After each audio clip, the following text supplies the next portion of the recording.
நீங்க சொல்றீங்க படைத்தவனே வணங்கு, படைப்புகளை வணங்காதே. இதான் நீங்க அடிக்கடி சொல்ற ஒரு விஷயம்.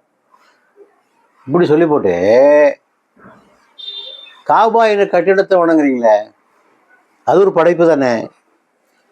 படைத்தவனே வணங்கு, படைப்புகளை வணங்காதேன்னு சொல்ற நீங்க, கட்டிடம் என்பது ஒரு படைப்பு, அதை போய் வணங்கிட்டு இருக்கீங்க எல்லாரும். எல்லா வீட்டுக்கு போனால் வீட்லேயே ஒரு கருப்பாக ஒரு படம் ஒன்று கிடக்கு, அதை பார்த்து நீங்கள் வணங்கிட்டு இருக்கீங்களே என்று ஒரு கேள்வியை கேட்குறாரு. இது தவறான ஒரு புரிதல். முதலாவதாக சில அடிப்படை உண்மைகளை புரிஞ்சுக்கிடுங்க. இஸ்லாத்தினுடைய அடிப்படை கோட்பாடு இறைவன் ஒருவன்,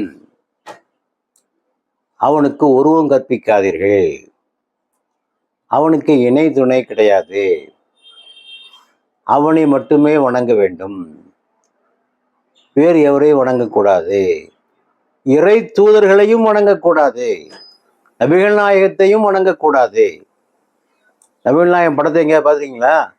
அவருடைய சிலையை பார்த்துருக்கீங்களா? உருவத்தை பார்த்துருக்கீங்களா? இல்லை. ஆகவே இது இஸ்லாத்தினுடைய அடிப்படை கோட்பாடு. இதை புரிஞ்சுக்கிட்டு அந்த கேள்வியே வராது. ஆகவே எந்த தருணத்திலும் ஒரு முஸ்லீம் அந்த காரியத்தை செய்ய மாட்டான். ஏனென்றால்